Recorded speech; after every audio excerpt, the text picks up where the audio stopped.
Hey, you guys, I'm Phil Town from Rule One Investing, and today I want to talk to you about ways to avoid emotional investing.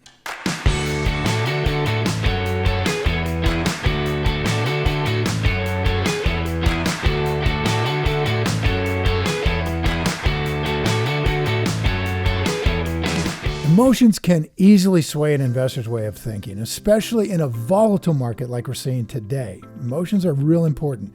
Your emotional response to what the market's doing, that thing can lead you to make impulse decisions with your investments, and that might keep you on a constant watch of what your money's doing minute after minute and drive you nuts.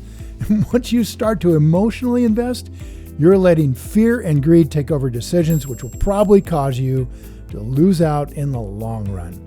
But luckily, you can eliminate fear. That's the big deal here. With the right investing strategy, you can get rid of fear, which you can learn about during my Transformational Investing webinar. You just simply register at the link below.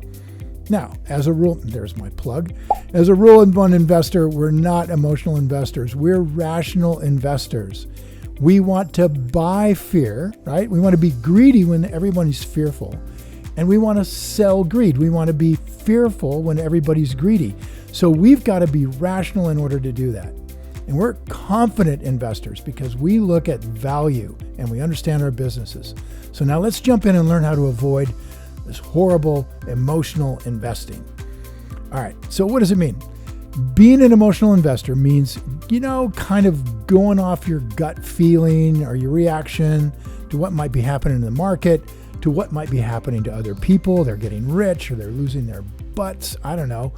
It's all emotion. If the market drops right when you invest in a company, you might regret it. You might feel really bad about it. You might start to freak out. But if you invest the rule number one way, which is emotionless and confident, rational, then you're going to notice that the companies you choose to invest in will turn out to be great investments in the long term. Now remember what Warren Buffett said. If you cannot control your emotions, you cannot control your money. You cannot control your emotions, you can't control your money. And that's a fact. In fact, Rule One investors look at events like, let's say, a market crash as an opportunity, not as a place for fear, but a place for, time for greed. So how can we, I hate using that word really, it's kind of a bad word. So how can we avoid emotional investing? Well, first off, you must understand this company really well. You need to understand it inside out. Like, you just get it. What's this company all about? What's its moat? So when the market gets really volatile, like we're seeing market volatility all over the place in these days, you're going to remain calm and steady because you understand this business. It will be successful, more successful 10 years from now even than it is today.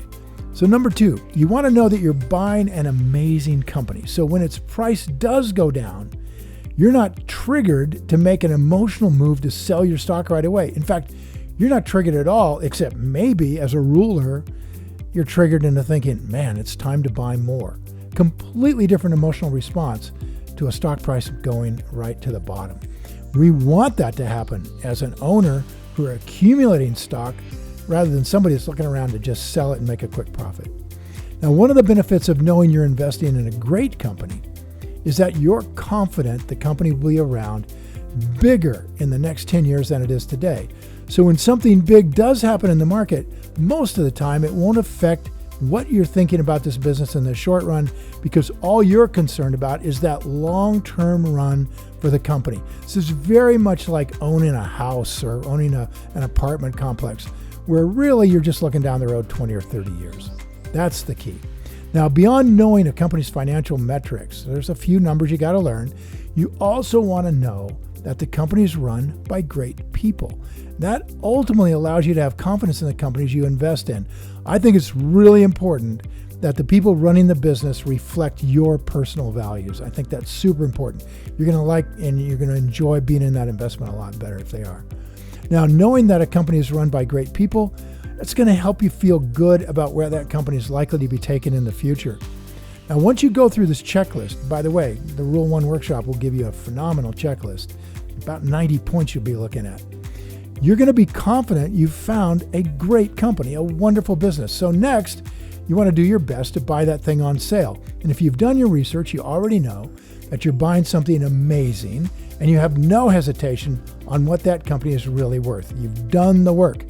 So no matter what the market does, you know your investment will eventually come back up to its non-discounted price. When you invest like this, it's really hard not to be really confident about what's going to happen because you truly understand your business and you know you have everything to gain. In the end, in order to stay successful in the market, you must research the companies that you choose to invest in. You must understand them. And the key here is to know exactly what you're buying, and that helps you stay rational. Don't let your emotions get the best of you.